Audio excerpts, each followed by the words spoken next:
Accreditation కోతకు వ్యతిరేకంగా హైదరాబాద్ లో జర్నలిస్టుల ఆందోళన. కేబుల్ ఛానళ్ల అక్రిడేషన్ సున్నాకు తగ్గించడంపై నిరసన. జర్నలిస్టుల జీవనాధారంపై దాడి. ఐఎన్పీఆర్ ఎదుట ధర్నా. అక్రిడేషన్ అంశంపై ప్రభుత్వం పునః పరిశీలన హామీ. అంబటి కేసులో భయపడాల్సిన అవసరం లేదన్న ఉండవల్లి. రాజకీయంగా లక్ష్యంగా చేసుకునే కేసులపై విమర్శ. చట్టం ముందు నిజమే నిలుస్తుందని ఉండవల్లి స్పష్టం. న్యాయ వ్యవస్థపై విశ్వాసం ఉంచాలని సూచన. బీఆర్ఎస్ అవినీతిపై కఠిన చర్యలు తప్పవన్న నాయిని రాజేందర్. 10 ఏళ్ల దోపిడీకి చట్టపరమైన శిక్ష ఖాయమని ఎమ్మెల్యే హెచ్చరిక. తప్పుడు ప్రచారానికి పాల్పడితే సహించమని స్పష్టం. పారదర్శక పాలనతో ప్రజల నమ్మకం తిరిగి సాధిస్తామని వ్యాఖ్య. లడ్డూ కల్తీపై రోజుకో మాట మాట్లాడుతున్నారని కేకే రాజు ఫైర్. శాంపిల్స్ అన్ని చంద్రబాబు హయాంలోనివే అని ఆరోపణ. భక్తుల విశ్వాసాలతో రాజకీయాలు తగవు అని వ్యాఖ్య. లడ్డూ వివాదంపై స్పష్టత ఇవ్వాలని డిమాండ్. కృష్ణా జలాలపై తెలంగాణకు అన్యాయం జరిగిందన్న హరీష్ రావు. 80% నీరు ఏపీ వాడుకుందని ఆరోపణ. నీటి హక్కులపై సీఎం ఎందుకు మౌనమని ప్రశ్న. ఇప్పటికైనా పోరాడకపోతే రైతులకు నష్టమని హెచ్చరిక. రాష్ట్ర వ్యాప్తంగా జర్నలిస్టులకు ఇచ్చే అక్రిడేషన్ కార్డుల సంఖ్యను తగ్గించేందుకు కాంగ్రెస్ ప్రభుత్వం ప్రయత్నిస్తోందని ఆరోపిస్తూ హైదరాబాద్ లో జర్నలిస్టులు రోడ్డెక్కారు. కేబుల్ టీవీ ఛానళ్ల యాజమాన్యాలు, ఎంప్లాయీస్, జేఏసీ ఆధ్వర్యంలో ఐఎన్పీఆర్ కార్యాలయం వద్ద భారీ నిరసన చేపట్టారు. గత ప్రభుత్వం హయాంలో 44 కేబుల్ ఛానళ్లకు రాష్ట్ర స్థాయిలో 12 అక్రిడేషన్ కార్డులు ఇచ్చేవారని, ఇప్పుడు ఆ సంఖ్యను పూర్తిగా సున్నాకు తీసుకురావడం అన్యాయమని ఆవేదన వ్యక్తం చేశారు. ఈ నిర్ణయం జర్నలిస్టుల జీవనాధారాన్ని దెబ్బతీస్తుందని అన్నారు. నిరసనలో పెద్ద సంఖ్యలో కేబుల్ ఛానళ్ల యాజమాన్యాలు, రిపోర్టర్లు, మీడియా ప్రతినిధులు పాల్గొన్నారు. సమస్యపై స్పందించిన అధికారులు ఈ నెల 13వ తేదీలోపు ప్రభుత్వ దృష్టికి తీసుకెళ్లి సానుకూలంగా పరిష్కరిస్తామని హామీ ఇచ్చారు.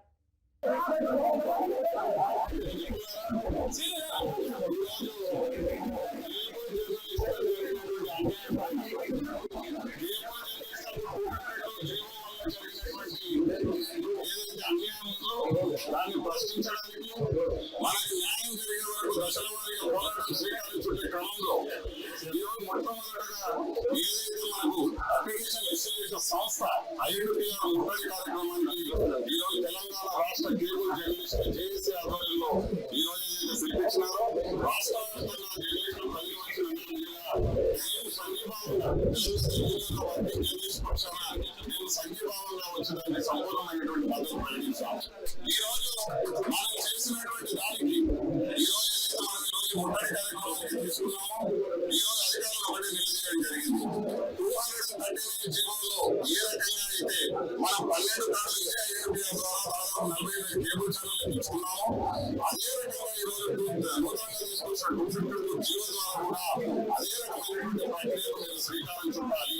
ఒకవేళ ఈ రకంగా దాంతో పాటు జిల్లాలలో 4 కార్డుల విధానం ఏదైతే మనం తీసుకున్నామో ఆ 4 కార్డుల విధానాన్ని కూడా మళ్ళీ పునః ప్రవేశపెట్టాలి అనేటువంటి ప్రధానమైనటువంటి డిమాండ్లతో పాటు కేబుల్ ఛానళ్లకు ఖచ్చితంగా అక్రిడేషన్ కార్డులు ఇవ్వాల్సిందే అంటూ కేబుల్ ఛానల్ చేసి ధర్నా కార్యక్రమాన్ని నిర్వహించడం ఉత్తమ శుభపరిణామం. అయితే కేబుల్ ఛానళ్లను ముఖ్యమే వాళ్ళను కనుగోలు చేయాలి, లేక చిన్న చూపు చూడాలని చెప్పి ప్రభుత్వం భావించడం సరైన వైఖరి కాదు. కేబుల్ ఆపరేటర్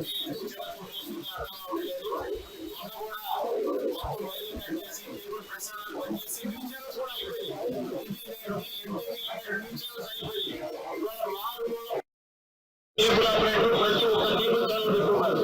ఆ కేబుల్ ఛానల్స్ మీ ప్రసారాలు, ప్రభుత్వ ప్రసారాలు కూడా ఎంత తరబడి ఐఎన్పీఆర్ లభిస్తే ఆ లైవ్ కూడా ఎంత తరబడి చూపిస్తా ఉన్నారు. ఇవాళ న్యూస్ ఛానల్ కూడా 1 నిమిషం కూడా ప్రభుత్వ ప్రసారాలు ఇవ్వట్లేదు. వాళ్ళ స్వార్థం కొద్ది ఎక్కడైతే కమర్షియల్ న్యూస్లో ఇస్తున్నారు తప్ప కేబుల్ ఆపరేటర్ ప్రాంతాల్లో కేబుల్ కస్టమర్కి ఏ విధంగా నచ్చిందో ఆ విధంగా కేబుల్ ఛానల్స్ ప్రతి గ్రామాల్లో జరిగి ప్రభుత్వ పథకాలు కానీ, ప్రభుత్వ న్యూస్ కానీ, ఎమ్మెల్యే న్యూస్ కానీ ప్రసారం చేసి వినియోగదారులు పంపిస్తా ఉన్నారు. అటువంటి ఛానల్స్ నిషేధించాలని చూస్తున్నారు. ఎట్టి పరిస్థితుల్లో ఒక గుర్తింపు కార్డు అనేది ఆ ప్రాంతంలో కేబుల్ ఆపరేటర్ కానీ, ఆ రిప్రజెంటేటివ్ కానీ, అంటే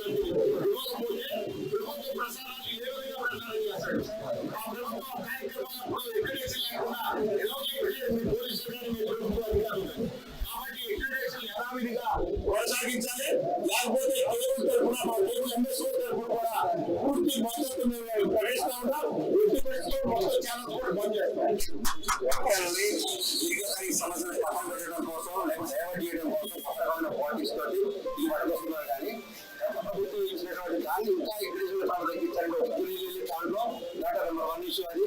రెండోది ప్రతి జర్నలిస్ట్కి ఉచిత విద్య అవసరం ఉంటుంది, కుటుంబంలో ఉచిత వైద్యం అవసరం ఉంటుంది. అలాగే గౌరవ వేతనం కూడా ముంబైలో ఇక్కడ మన మహారాష్ట్రలో ఇక్కడ కూడా గౌరవ వేతనం ఇవ్వాల్సిన అవసరం ఉంది ఎంతైనా.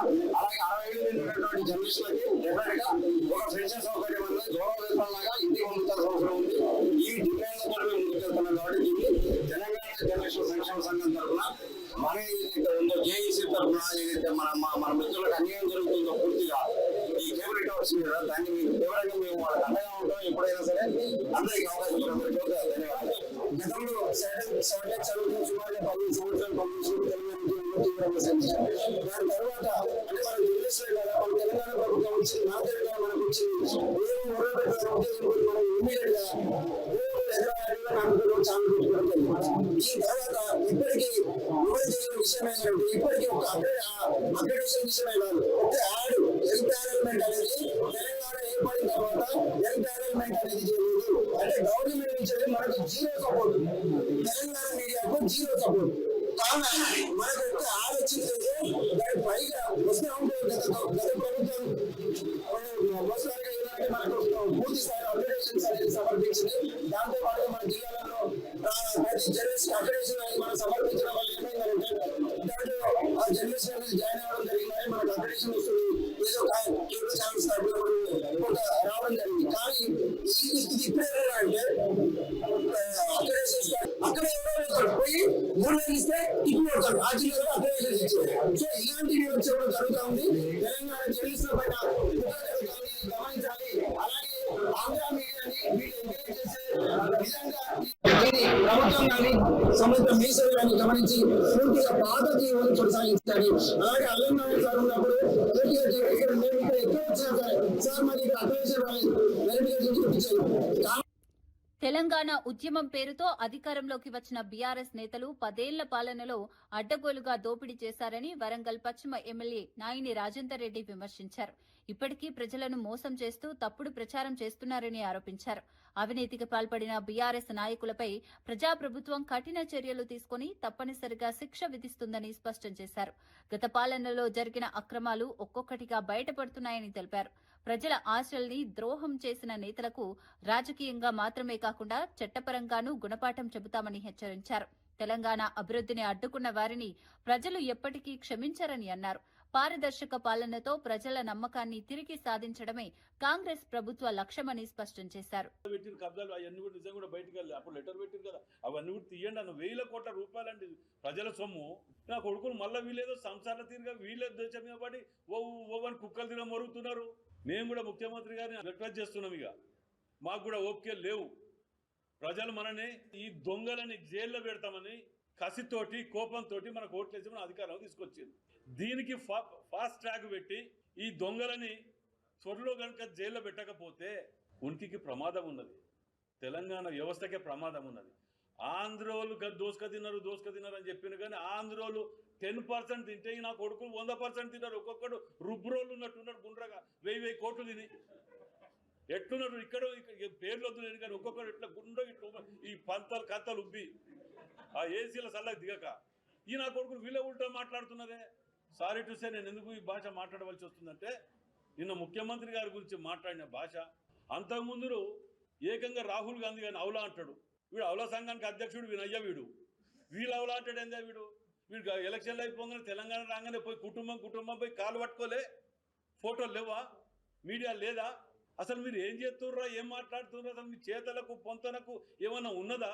వీళ్ళు చేసేదాళ్ళు ఒకటి ఆ తిన్న 119 మంది ఉన్నారు కదా, 119లో 70-80 మంది 80 మంది ఉండొచ్చు ఉదాహరణకు. ఒక్కొక్కడు 10,000 కోట్లకు ఉన్నాడు. ఆ డబ్బులు పెట్టి ఆడిస్తున్నారు. ప్రజలను పెట్టి ఏమంటే వీళ్ళని వాళ్ళని మోసం చేయడానికి ఆ డబ్బులతో తప్ప వీళ్ళు నిజమైన శక్తి ఉంటే పార్లమెంట్లో డిపాజిట్లు ఎందుకు పోయినాయి వీళ్ళకి చెప్పండి జవాబు. సర్పంచ్ ఎలక్షన్లో సింబల్ లేదు కాబట్టి మేము వచ్చినామని ఏదో చెప్పబోతుంటాడు. ఏదో వచ్చినా మేమే చెప్పమంటాడు.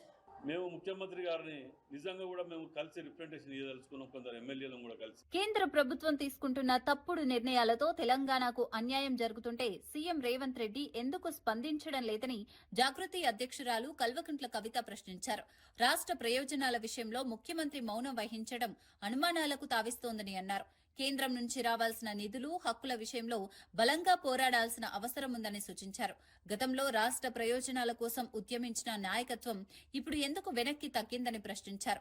కేంద్రం తీసుకునే ప్రతి నిర్ణయం తెలంగాణ ప్రజలపై ప్రభావం చూపుతుందని, అలాంటి సందర్భాల్లో సీఎం స్పందించకపోతే ప్రజల్లో ఆందోళన పెరుగుతుందని పేర్కొన్నారు.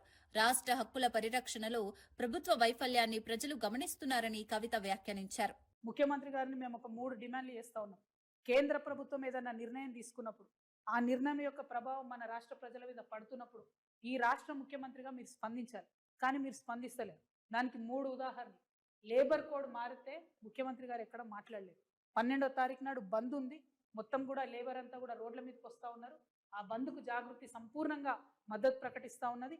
కానీ రాష్ట్ర ప్రభుత్వంగా, రాష్ట్ర ముఖ్యమంత్రిగా మీరు ఈ లేబర్ కోడ్లను, లేబర్ చట్టాలను వ్యతిరేకించాలని నేను డిమాండ్ చేస్తూ ఉన్నాను. రెండవది, బీసీ బిడ్డలకు సంబంధించి జనగణనలో కనీసం ఓబీసీ కాలం పెట్టకపోతే ఇంతవరకు ముఖ్యమంత్రి గారు స్పందించలేదు, కేంద్ర ప్రభుత్వానికి ఉత్తరం రాయలేదు. ఎందుకంత చిన్న చూపు మీకు బీసీలు అంటే? 42% బిల్లులు పెడుతున్నామని మోసం చేశారు. ఒక్కసారి కూడా అఖిలపక్షాన్ని మోడీ గారి దగ్గర తీసుకుపోలేదు. ఇప్పుడు ఓబీసీ కాలం లేకున్నా కూడా కనీసం మీరు మాట్లాడతలేరంటే మీరు కేంద్రానికి సహకరిస్తున్నారని బీసీ బిడ్డలు అనుకోవాల్సి వస్తుంది. కాబట్టి దీని మీద మీ స్టాండ్ ఏందో కేంద్రానికి ఉత్తరం రాయవలసిందిగా ముఖ్యమంత్రి గారు నేను డిమాండ్ చేస్తా ఉన్నాను. ఇక చివరిది, అత్యంత పేదవాళ్లకు ఉపయోగపడేటటువంటి ఉపాధి హామీ పథకం, పువరెస్ట్ ఆఫ్ ద పువర్కి అందేటటువంటి పథకం, దానిలో 40% రాష్ట్రాలు పెట్టుకోవాలని కేంద్ర ప్రభుత్వం మన మీద బండరాయి ఎత్తేసి, నిజానికి పెట్టుకోగలుగుతామా? రాష్ట్రాలు పెట్టుకోలేని పరిస్థితి ఉంది. అయినా ముఖ్యమంత్రి గారి కార్యాలయం నుంచి ఒక్క ఉత్తరం కూడా ఎందుకు రాయలేదు? ఎన్ఆర్ఈజీఎస్ పేరు మార్పు మీద మాట్లాడుతున్నారు తప్పితే ఎన్ఆర్ఈజీఎస్ 40% రాష్ట్రం పెట్టుకోవాల్సి వస్తే ఎంత నష్టం జరుగుతుందన్న విషయం గురించి మీరు ఎందుకు మాట్లాడతలేరని ముఖ్యమంత్రి గారు నేను ప్రశ్నిస్తూ, మరి అంశాలన్నీ కూడా మేము చెప్పిన అంశాలన్నీ కూడా బడ్జెట్లో వచ్చే విధంగా, ఇదే మీకు last full budget, next budget election budget అవుతుంది కాబట్టి దీంట్లో మీరు ఇచ్చినటువంటి మాటలన్నీ కూడా నిలబెట్టుకునే విధంగా ప్రవర్తించాలని చెప్పి డిమాండ్ చేస్తాం. బీజేపీ మక్తల్ అభ్యర్థి మహదేవప్ప ఆత్మహత్యపై బీజేపీ రాష్ట్ర అధ్యక్షుడు రామచంద్రరావు తీవ్రంగా స్పందించారు. ఎన్నికల్లో గెలుస్తామన్న ధీమాతో డీకే అరుణ నిర్వహించిన ర్యాలీలో మహదేవప్ప పాల్గొన్నాడని తెలిపారు. అయితే కొందరు బెదిరింపులకు పాల్పడి కొడతాం, చంపుతామంటూ భయపెట్టారని, ఆ విషయాన్ని మహదేవప్ప భార్య స్వయంగా డీకే అరుణకు తెలిపిందన్నారు. ఆ భయంతోనే మహదేవప్ప ఆత్మహత్యకు పాల్పడ్డాడని ఆరోపించారు. పోలీసులను ఆశ్రయించి ఫిర్యాదు ఇచ్చేందుకు ప్రయత్నించినా పోలీసులు నిర్లక్ష్యంగా వ్యవహరించారని మండిపడ్డారు. బాధిత కుటుంబానికి న్యాయం జరగాలంటే సమగ్ర విచారణ అవసరమని, బాధ్యులపై కఠిన చర్యలు తీసుకోవాలని డిమాండ్ చేశారు. ఎర్లీ మార్నింగ్ లేచి అతను సూసైడ్ చేసుకున్నాడు. ఈ విషయము తన భార్య మీడియా ముందు, అదేవిధంగా టీకే అన్న గారు ఎంపీ గారికి చెప్పారు. మా కార్యకర్త కూడా అక్కడ పోయినప్పుడు, అక్కడ ఆమెతో మాట్లాడినప్పుడు ఇదే మాట చెప్పింది. ఈ మాట చెప్పిన తర్వాత మేము హాస్పిటల్లో పోయినప్పుడు పోస్ట్మార్టం దగ్గరికి, పోస్ట్మార్టం ఇంకా చేయకముందు మాకు తెలిసిన విషయం ఏంటంటే, అక్కడ స్థానిక పోలీసు వాళ్ళ అమ్మాయిని పిలిపించి అక్కడ ఇంటి దగ్గర బయట వాళ్ళు రాసి, ఇట్నే ఒక రాసి కంప్లైంట్ చేయని చెప్పి, ఆమె బాధతో ఉండి వాళ్ళు ఏం పోలీసు వారే కదా వాళ్ళని నమ్మి రాసి ఆమె సంతకం పెట్టి, మన మమ్మతో సంతకం పెట్టించింది. ఈ మాట ఆమె కూడా మీడియా ముందు, పోలీసు డిఎస్పీల ముందు చెప్పింది. ఆమె ఇంత ఘోరంగా పోలీసు ప్రవర్తిస్తారంటే మేము ఊహించలేము. ఒక అమాయక ప్రాణము బరి, ఒక యువకుడు 40-45 సంవత్సరాల యువకుడు ప్రాణం పోతే నిర్దయంగా ఈరోజు పోలీసు అక్కడ చేసినటువంటి ఒక ఏదో పని ఉందో, ఇది నిజంగా యావత్ పోలీసు ఫోర్స్కు అది ఒక అవమానకరమైనటువంటి సంఘటన. కృష్ణా నదీ జలాలను ఆంధ్రప్రదేశ్ ఇష్టానుసారంగా తరలించుకుపోతోందని స్వయంగా తెలంగాణ ఈఎన్సీ కేఆర్ఎంబీకు లేఖ రాసిన విషయాన్ని హరీష్ రావు గుర్తు చేశారు. ఈ ఏడాది కృష్ణానదిలో 80% నీటిని ఏపీ వాడుకుందని ఆరోపించారు. అంత జరుగుతున్న సీఎం రేవంత్ రెడ్డి ఏం చేస్తున్నారని తీవ్ర వ్యాఖ్యలు చేశారు. రాష్ట్రానికి రావాల్సిన నీటిపై ప్రభుత్వం ఎందుకు పోరాటం లేదని ప్రశ్నించారు. నీటి వాటా విషయంలో అలసత్వం వహిస్తే భవిష్యత్తులో తెలంగాణ రైతులు తీవ్రంగా నష్టపోతారని హెచ్చరించారు. గతంలో నీటి హక్కుల కోసం బీఆర్ఎస్ ప్రభుత్వం గట్టిగా పోరాడిందని తెలిపారు. ఇప్పుడు అదే స్థాయిలో పోరాటం చేయకపోతే రాష్ట్ర ప్రయోజనాలు దెబ్బతింటాయని హరీష్ రావు స్పష్టం చేశారు. 6 రోజుల దాకా ఈఎన్సీ పోస్టును నింపలేదు, ఖాళీగా పెట్టింది. ఇన్ఛార్జ్ అని ఇవ్వచ్చు కదా, ఎవరికో ఒకరికి ఇన్ఛార్జు ఇవ్వలేదు, ఆ పోస్టును భర్తీ చేయలేదు. ఇది ఎంత ఇంపార్టెంట్. ఒకవైపు లెక్కకు మించిన నీళ్ళు ఆంధ్రప్రదేశ్ తీసుకుపోతుంది. ఆంధ్రప్రదేశ్ యొక్క ఈ వాటర్ ఇయర్లో వాటర్ కోటా 2 రోజుల్లో ముగుస్తుంది. ఆ తర్వాత దాన్ని పరిశీలి ఎవరు చేయాలి? Who is the member? Is ENC. ENC is the member of the KRMB. ఆ ఈఎన్సీ పోస్టు ఖాళీ అయితే వారం 10 రోజుల పాటు ఆ పోస్టే నింపలేదు, కనీసం ఇన్ఛార్జ్ ఇవ్వలేదు. ఎప్పుడు ఇచ్చింది తెలుసా? మన మీడియా, మీరు ప్రముఖ దినపత్రికలు, కొన్ని టీవీ ఛానళ్ళు వారం రోజులుగా ఈఎన్సీ పోస్టు ఖాళీ అని బ్యానర్లు పెట్టి పత్రికలు టీవీలు ఘోషిస్తే అప్పుడు మొద్దు నిద్ర లేసింది ప్రభుత్వం. కేఆర్ఎంబి బోర్డు మీటింగ్ తక్షణమే పెట్టాలన్నారు. బోర్డు మీటింగ్లు పెట్టించుకొని పరిస్థితి ఎవరిది? బాధ్యత ఎవరిది? పెడితే ఆ బోర్డులో మెంబర్ ఎవరు? ENC is the member. అంటే బోర్డు మెంబరే ఖాళీగా పెట్టిండ్రు. నీళ్ల కోట అయిపోయినాక దాన్ని పరిశీలి చేయాల్సిన ఈఎన్సీ పోస్ట్నే మీరు ఖాళీగా పెట్టినారు. అంటే మీ పరిస్థితి ఎట్లుందంటే, మరి ఆ ఖాళీ ఎందుకు పెట్టినరు? మీ వాటాలు కుదరలేదా? మీ కమిషన్లు కుదరలేదా? లేదా ముఖ్యమంత్రికి మంత్రికి మధ్య మరి మాట కుదరలేదా? కారణం ఏదైనా ఈఎన్సీ పోస్టు వారం రోజులు ఖాళీ పెట్టడం అంటే ఎంత బాధ్యత రహిత్యం, లెక్కలేనితనం. రాష్ట్ర ప్రయోజనాలంటే పట్టదు ఈ ప్రభుత్వానికి.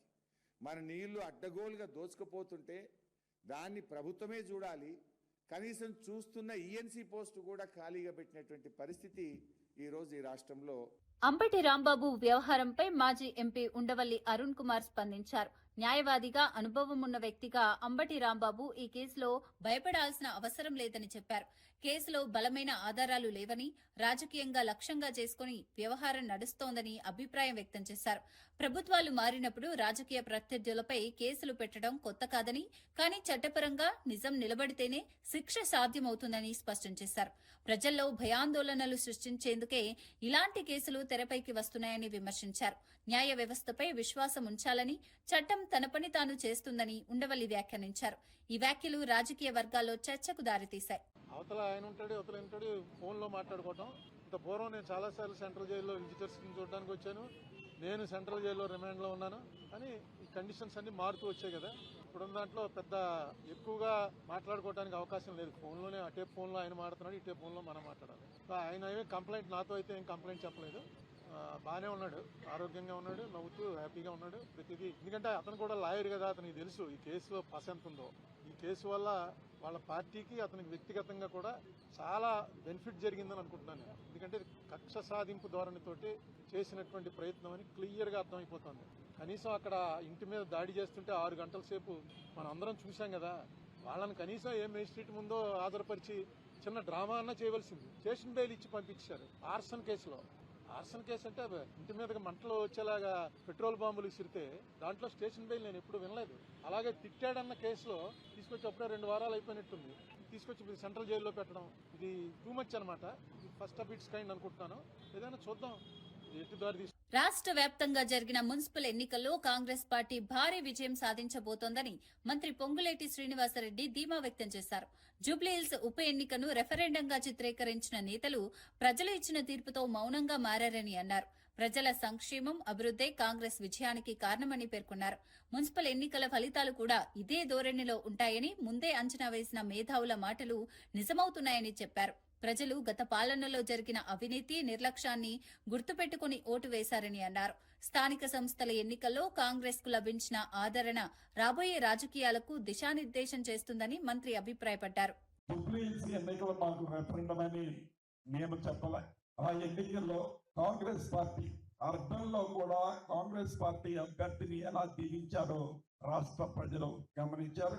దాన్ని జీర్ణించుకోలేని ఈ ప్రభుత్వం గ్రామ పంచాయతీ ఎన్నికల్లో అదే ఫలితాలు కాంగ్రెస్ పార్టీకి వస్తామని ముందే తెలిసి సైలెంట్ అయ్యారు. ఇప్పుడు కూడా మీరు అబ్జర్వ్ చేయండి, వారి టెంపరమెంట్ కి, వారి భాషా వేషానికి ఈ మున్సిపల్ ఎన్నికల్లో వారు 1-2 సార్లు నోరు స్లిప్ అయ్యారు. ఇది మాకు రెఫరెండము, ఇది సెమీఫైనల్స్ అని మళ్ళీ టక్కన నేలకు ఖర్చుకొని ఏ సభలో కూడా సెమీఫైనల్స్ అని కానీ ఇది మాకు రెఫరెండం అని కానీ మాట్లాడటం బంద్ చేశారు. ఈ మున్సిపల్ ఎన్నికల్లో ఫలితాలు ఎలా రాబోతున్నాయి అనటానికి మనకంటే ముందే పసిగట్టిన ఆ మేధావులు అందుకే ఇప్పుడు సైలెంట్ గా ఉన్నారు. అంటే దీనికి కారణం ఒక్కటే, రాష్ట్ర వ్యాప్తంగా కాంగ్రెస్ పార్టీ ఏవైతే అభివృద్ధి సంక్షేమ కార్యక్రమాలు చేసిందో, ఏదైతే చెప్పిన ప్రతి మాటని పేదవాడికి అందిస్తుందో, అభివృద్ధిని గ్రామీణ ప్రాంతాలతో పాటు పట్టణ ప్రాంత ప్రజలకు కూడా ఎలా అందిస్తుందో వాటి ఫలితాలే రేపు రాబోయే మున్సిపల్ కార్పొరేషన్ ఎన్నికల ఫలితాలు. సిద్దిపేటలో అండర్ గ్రౌండ్ డ్రైనేజీ పనులపై కల్వకుంట్ల కవిత చేసిన వ్యాఖ్యలను టీపీసీసీ అధికార ప్రతినిధి డాక్టర్ చరణ్ కౌశిక్ యాదవ్ ఖండించారు. ఈ పనులు 2015లో బీఆర్ఎస్ ప్రభుత్వ హయాంలో ప్రారంభమయ్యాయని, వాటి కొనసాగింపుగా 2025లో కేంద్రంలోని బీజేపీ ప్రభుత్వం నిధులు విడుదల చేసిందని వివరించారు. ఈ విషయంలో కాంగ్రెస్ ను అనవసరంగా లాగటం రాజకీయ కక్ష సాధింపేనని అన్నారు.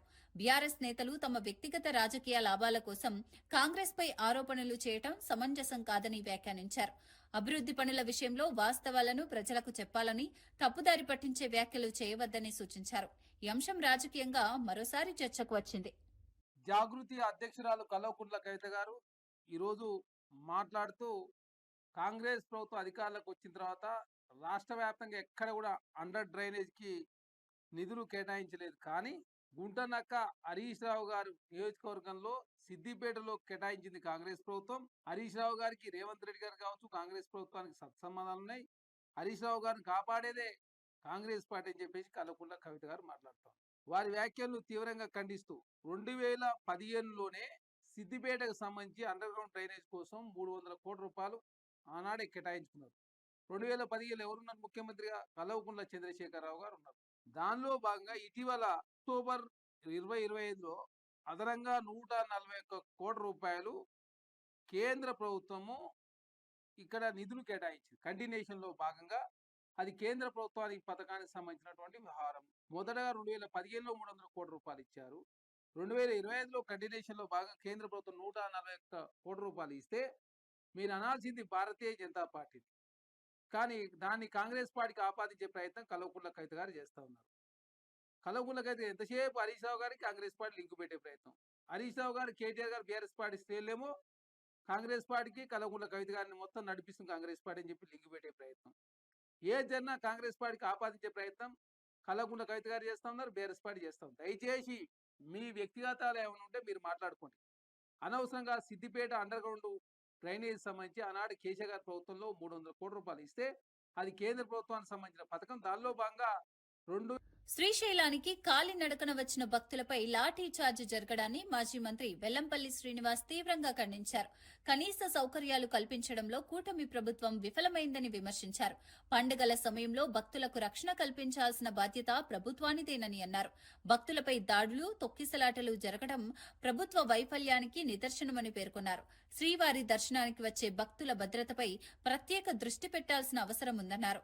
ఇలాంటి ఘటనలు పునరావృతం కాకుండా తక్షణ చర్యలు తీసుకోవాలని డిమాండ్ చేశారు. ఈ ఘటనపై భక్తుల్లో కూడా ఆందోళన వ్యక్తమవుతోంది. ఇప్పటికే తిరుమల తిరుపతి దేవస్థానంలో మీరు చేసిన అపచారాలు కావచ్చు, మీరు చేసిన దుర్మార్గపు పాలన కావచ్చు, భక్తులు తిరుపతి రావాలంటే భయపడే పరిస్థితి. పోయిన ముక్కోటి ఏకాదశి గారికి అయితే భక్తులు లేక మీరు జనరల్ పబ్లిక్ కూడా వదిలిన పరిస్థితి మేము చూసాం. అమ్మా, మీ ఏఎస్పీ గారు లాఠీ చార్జ్ చేస్తారు కదా, ఏం యాక్షన్ తీసుకున్నారు? మీరు చెప్పడానికి చాలా నీతులు చెప్తారు బయట కూర్చొని, టీచర్ అమ్మలాగా మాత్రం బాగా నీతులు చెప్తారు. ఎవరైతే ఇన్స్టిట్యూషన్ లో మీ వ్యవస్థలో ఎవరైనా తప్పు చేస్తే వ్యవస్థ పైన అధికారిని సస్పెండ్ చేయాలి కదా అంటారు. ఈ రోజు మీ ఏఎస్పీ చేసిన పనికి మిమ్మల్ని బర్తరఫ్ చేయాలని చెప్పి నేను డిమాండ్ చేస్తున్నాను. ఈ తప్పుకు నైతిక బాధ్యత వహిస్తూ హోమ్ మినిస్టర్ రాజీనామా చేయాలి. అన్ని సేవలు రద్దు చేశారు. పల్లకి సేవ అని, కళ్యాణోత్సవాలు అని చెప్పి అన్ని సేవలు రద్దు చేశారు. అయినా గానీ భక్తులకు సౌకర్యం కల్పించే పరిస్థితి లేదు. మీరు చెప్తారు ఏ టెక్నాలజీ అని చెప్పని, లేకపోతే మేము ఆన్లైన్ లో మేము ఇచ్చేస్తున్నాం అని చెప్పని అనేక డబ్బాలు కొడతారు కదా. మరి ఆ డబ్బాలన్నీ ఏవే పని? ఈ రోజు పవన్ కళ్యాణ్ గారు కూడా నేను సూటిగా ప్రశ్నిస్తున్నా, మీకు బాధ్యత లేదా? ఈ 30-40 రోజుల నుంచి కుదించిన వారం రోజులు కుదించినందుకు మీరేం సమాధానం చెప్తారు? అది అటవీ శాఖ పరిధిలో ఉంటది. నిన్న ఒక అధికారులు సమన్వయ లోపం, పోలీసులకి, ఎండోమెంట్ డిపార్ట్మెంట్ కి, అటవీ శాఖకి, రెవెన్యూలకి ఎక్కడ కూడా సమన్వయం లేదు. కలవని జంతుకోవని కలిసినట్టు మీరు షో చేయడం, పబ్లిసిటీ చేయడం తప్ప భక్తులకి సౌకర్యాలు కల్పించడంలో పూర్తిగా కూడా ఏ పండగ వచ్చినా గానీ భక్తుల మీద దాడులు, భక్తులు చనిపోవడం ఈ కూటమి ప్రభుత్వానికి ఆనవాయితీగా. తిరుమల లడ్డు కల్తీ నెయ్యి అంశంపై విశాఖ జిల్లా వైఎస్ఆర్సీపీ అధ్యక్షుడు కేకే రాజు తీవ్ర వ్యాఖ్యలు చేశారు. మొదట జంతు కొవ్వు కలిసిందని ప్రచారం చేసి ఇప్పుడు హార్పిక్, రసాయనాలు కలిశాయని కొత్త ఆరోపణలు చేస్తున్నారని మండిపడ్డారు. పరీక్షలకు పంపిన శాంపిల్స్ అన్ని చంద్రబాబు అధికారంలో ఉన్న సమయంలో తీసుకున్నవేనని గుర్తు చేశారు. కాబట్టి ఈ వ్యవహారంపై సమాధానం చెప్పాల్సింది చంద్రబాబేనని డిమాండ్ చేశారు. ప్రజలను గందరగోళానికి గురి చేసేలా రోజుకో మాట మారుస్తున్నారని ఆరోపించారు. కోట్లాది భక్తుల విశ్వాసాలకు సంబంధించిన అంశంలో రాజకీయాలు చేయటం తగదని అన్నారు. ఈ వివాదం ఇంకా కొనసాగుతోంది. మన ఎన్ని అబద్ధాలు చెప్పినా, ఎన్ని అసత్యాలు చెప్పినా, ఎన్ని మోసాలు చెప్పినా, ఏ విధంగా మోసాలతో, అబద్ధాలతో, అసత్యాలతో పక్క పార్టీలను అడ్డం పెట్టుకుని ఓట్లు వేయించుకుంటున్నామో ఇది కూడా అలాగే నమ్ముతారనే ఉద్దేశంతో ఆయన ఇచ్చిన ఆయన హయాంలో ఇచ్చిన ఆర్డర్స్ను కూడా మర్చిపోయే రోజు మాట్లాడుతున్నారు. 2019 మార్చి నెలలో 82,000 బోలే బాబాని తీసుకొచ్చింది టీటీడీకి చంద్రబాబు నాయుడు గారు అనేది మనకి రికార్డ్స్ లో కూడా చూడొచ్చు. మార్చి 6, 2019 చంద్రబాబు నాయుడు గారి ప్రభుత్వం, చంద్రబాబు నాయుడు గారి ముఖ్యమంత్రిగా ఉన్నప్పుడు 82 కేజీల నెయ్యిని టిన్నుల ద్వారా సప్లై చేయడానికి టెండర్ ఇచ్చారు. టిన్నుల ద్వారా.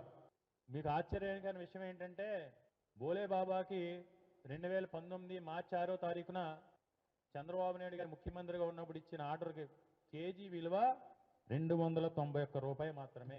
అంటే వాస్తవాలు ఈరోజు ప్రజలకు తెలియాల్సిన అవసరం ఉంది.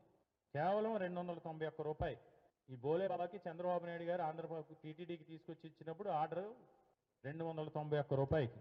మళ్ళీ ఏప్రిల్ 19వ తారీఖున 82,000 కేజీలతో పాటు 12,300 కేజీ సప్లై కూడా చంద్రబాబు నాయుడు గారు ఇచ్చారు. చంద్రబాబు నాయుడు గారిని, ఈ కూటమి నాయకుల్ని మొన్న మొత్తం క్యాబినెట్ మొత్తం బంతి భోజనాన్ని కూర్చున్నారు. కూర్చున్నప్పుడు మీరు మాట్లాడిన పెద్దలందరినీ ఒకటి అడుగుతున్నాం. కేజీ 291 రూపాయలకి సప్లైకి 82,000 కేజీలకి ఆర్డర్ ఇవ్వలేదు అని మీరు ఈరోజు వెంకటేశ్వర స్వామి. పశ్చిమ గోదావరి జిల్లా పాలకొల్లులో కొనసాగుతున్న పలు అభివృద్ధి పనులను మంత్రి నిమ్మల రామానాయుడు పరిశీలించారు. పట్టణంలో జరుగుతున్న రహదారుల విస్తరణ, డ్రైనేజీ వ్యవస్థ, తాగునీటి సరఫరా, మున్సిపల్ మౌలిక వసతుల అభివృద్ధిపై అధికారులతో సమీక్ష నిర్వహించారు. ప్రజలకు ఇబ్బందులు లేకుండా పనులు వేగంగా, నాణ్యతతో పూర్తి చేయాలని మంత్రి అధికారులను ఆదేశించారు. గతంలో ఆలస్యమైన పనులను గుర్తించి తక్షణమే పూర్తి చేయాల్సిందిగా సూచించారు. ముఖ్యంగా వర్షాకాలాన్ని దృష్టిలో పెట్టుకుని డ్రైనేజీ పనులకు ప్రాధాన్యం ఇవ్వాలని చెప్పారు. ప్రభుత్వ నిధులు సక్రమంగా వినియోగించుకుంటూ పట్టణాన్ని అభివృద్ధి దిశగా తీసుకెళ్లాలన్నారు. ప్రజా సమస్యల పరిష్కారమే ప్రభుత్వ లక్ష్యమని స్పష్టం చేశారు. పాలకొల్లును ఆదర్శ పట్టణంగా తీర్చిదిద్దేందుకు ప్రభుత్వం కట్టుబడి ఉందని మంత్రి తెలిపారు.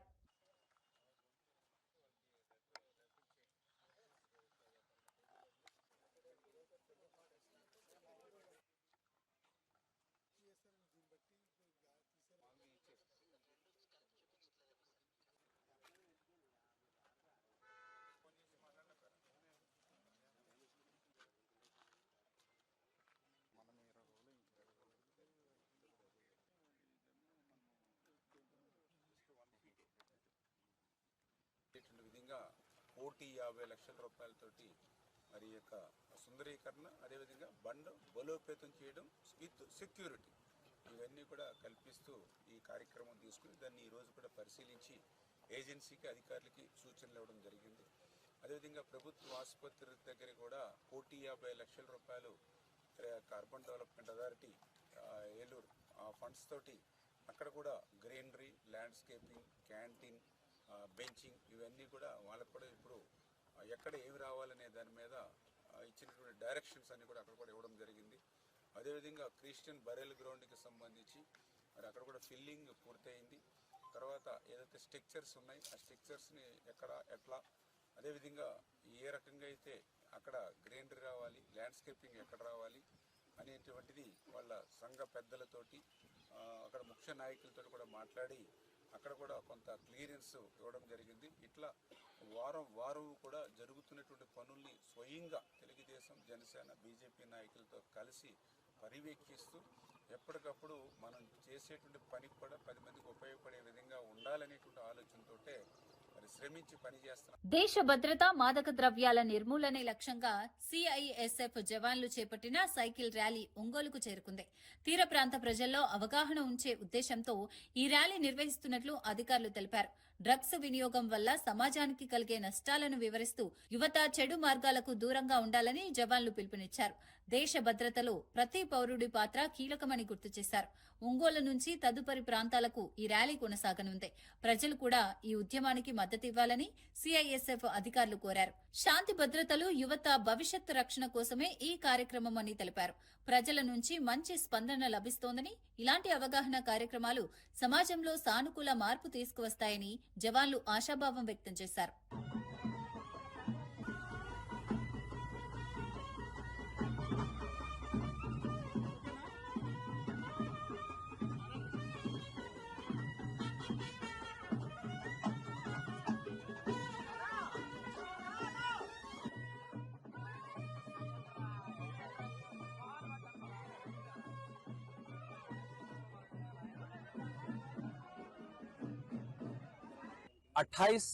जनवरी को इसका फ्लैग ऑफ किया गया। दो भारत के जितने हमारे दो तट हैं, पूर्वी तट और पश्चिमी तट, east coast of the India and west coast of the India, दोनों साइड से हमारे साइकिलिस्ट की 70 की टीमें शुरू की गई हैं। बेसिक पर्पस जो हमारा इस वंदे मातरम कोस्टल साइक्लोथॉन का है वो है सुरक्षित तट, समृद्ध भारत। सुरक्षित तट, safe coast, secure and prosperous India.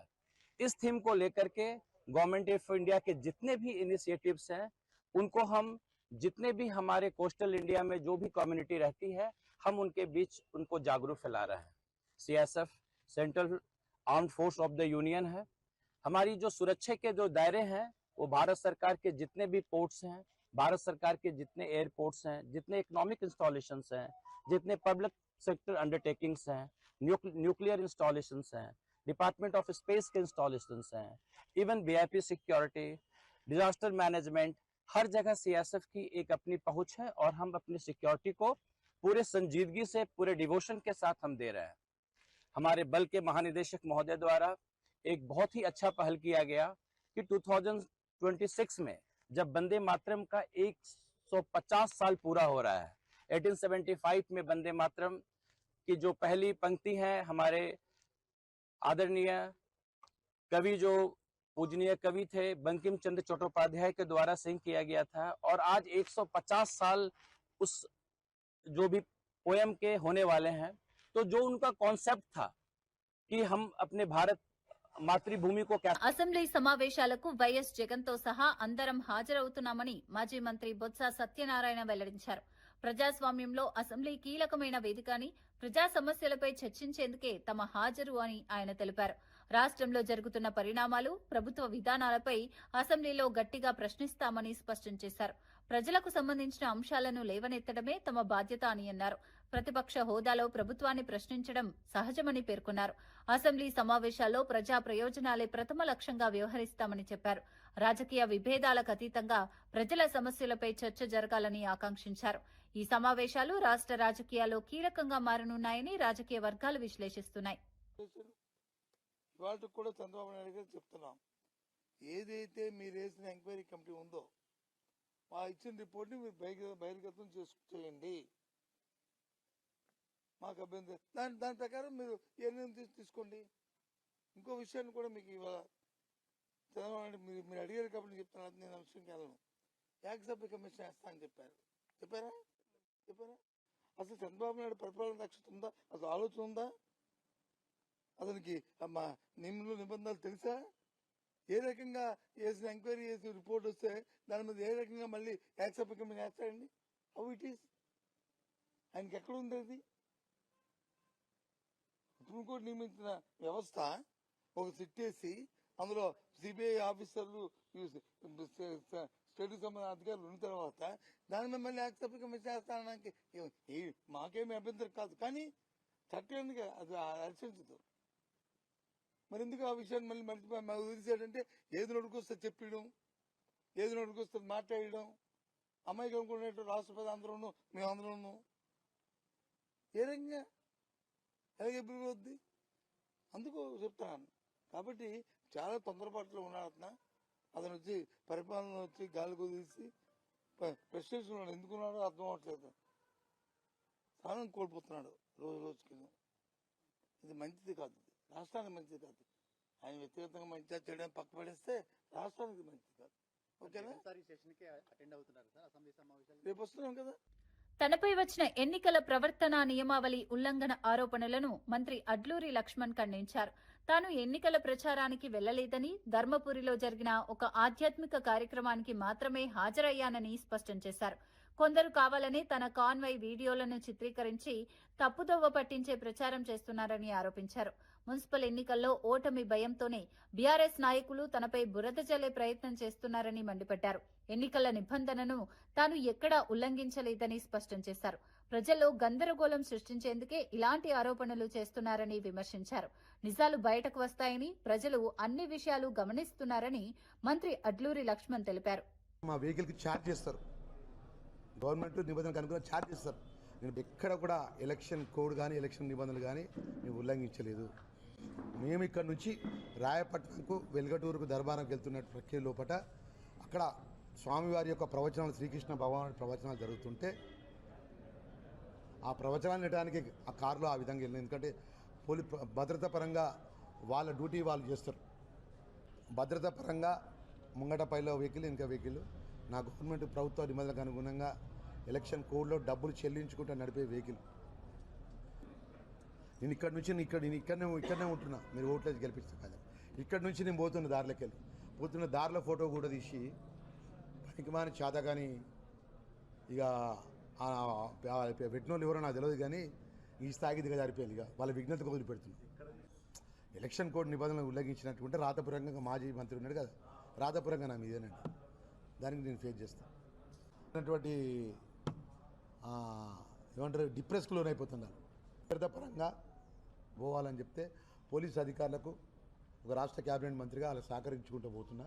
1 కిలోమీటర్కి 63 రూపాయలు చొప్పున నేను పే చేస్తున్నాను. అది ఇక్కడ నుంచి ఇట్లా యూటర్న్ చేసుకొని బ్రాహ్మణ సంఘంకి వెళ్ళి ఇట్లా పోతే కూడా అది కూడా సోషల్ మీడియాలో పెట్టి వైరల్ చేసుకునేటువంటి దుస్థితి. వార్తలు ముగించే ముందు ముఖ్యాంశాలు మరోసారి. అక్రిడేషన్ కోతకు వ్యతిరేకంగా హైదరాబాద్ లో జర్నలిస్టుల ఆందోళన. కేబుల్ ఛానళ్ల అక్రిడేషన్ 0కు తగ్గించడంపై నిరసన. జర్నలిస్టుల జీవనాధారంపై దాడి. ఐఎన్పీఆర్ ఎదుట ధర్నా. అక్రిడేషన్ అంశంపై ప్రభుత్వం పునః పరిశీలన హామీ. అంబటి కేసులో భయపడాల్సిన అవసరం లేదన్న ఉండవల్లి. రాజకీయంగా లక్ష్యంగా చేసుకునే కేసులపై విమర్శ. చట్టం ముందు నిజమే నిలుస్తుందని ఉండవల్లి స్పష్టం. న్యాయ వ్యవస్థపై విశ్వాసం ఉంచాలని సూచన. బీఆర్ఎస్ అవినీతిపై కఠిన చర్యలు తప్పవన్న నాయిని రాజేందర్. 10 ఏళ్ల దోపిడీకి చట్టపరమైన శిక్ష ఖాయమని ఎమ్మెల్యే హెచ్చరిక. తప్పుడు ప్రచారానికి పాల్పడితే సహించమని స్పష్టం. పారదర్శక పాలనతో ప్రజల నమ్మకం తిరిగి సాధిస్తామని వ్యాఖ్య. లడ్డూ కల్తీపై రోజుకో మాట మాట్లాడుతున్నారని కేకే రాజు ఫైర్. శాంపిల్స్ అన్ని చంద్రబాబు హయాంలోనివే అని ఆరోపణ. భక్తుల విశ్వాసాలతో రాజకీయాలు తగవు అని వ్యాఖ్య. లడ్డూ వివాదంపై స్పష్టత ఇవ్వాలని డిమాండ్.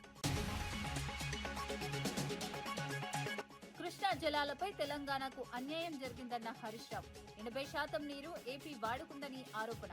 నీటి హక్కులపై సీఎం ఎందుకు మౌనమని ప్రశ్న. ఇప్పటికైనా పోరాడకపోతే రైతులకు నష్టమని హెచ్చరిక. ఇవి ఈనాటి వార్తా విశేషాలు. మరో బులెటిన్లో మళ్ళీ కలుద్దాం. నమస్కారం.